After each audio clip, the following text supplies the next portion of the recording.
একটি স্বপ্ন পূরণের গল্প। আরমান সাহেবের আজ স্বপ্ন পূরণের দিন।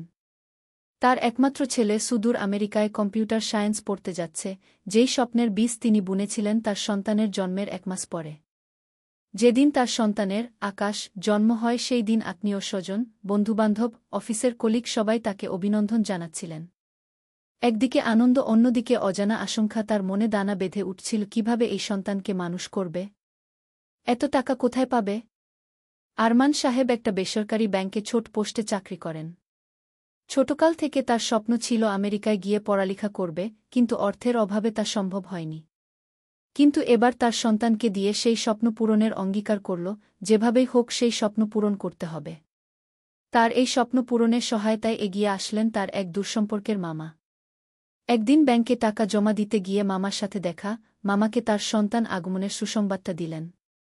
এই খুশির খবর শুনে মামা ভাগিনাকে বললেন, সন্তানকে তো মানুষ করতে হবে, টাকা জমাও। কথাটা আরমান সাহেবের মনে ধরল। যদি পার সন্তানের জন্য একটা শিক্ষা বীমা করে ফেল।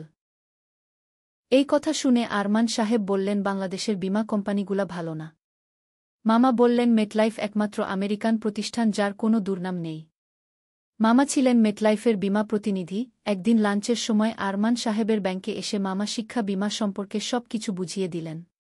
কত টাকার পলিসি করলে কত টাকা পাবে, কত বছর মেয়াদি পলিসিতে কত প্রিমিয়াম হবে, কিভাবে মেটলাইফ অফিসে না গিয়ে প্রিমিয়াম দিবে, সবকিছু বর্ণনা দিলেন। তিনি এও বললেন, তোমার বয়স কম, প্রিমিয়াম কম হবে। মামার কথা শুনে ও সব খোঁজখবর নিয়ে মামার কথায় তিনি 20 লক্ষ টাকার সন্তানের জন্য পলিসি ক্রয় করে ফেললেনও। সন্তান বড় হচ্ছে, একই সাথে বাড়ছে টাকা, যা আজ সুদে আসলে প্রায় $1.5 কোটি টাকারও বেশি। আরমান সাহেবের সন্তান আজ উচ্চ মাধ্যমিক পাশ করে আমেরিকা যাচ্ছে উচ্চশিক্ষা অর্জনের জন্য, যার বীজ তিনি মেটলাইফে বপন করেছিলেন আজ থেকে 20 বছর আগে। মেটলাইফ, জীবনের পথে চলি একসাথে।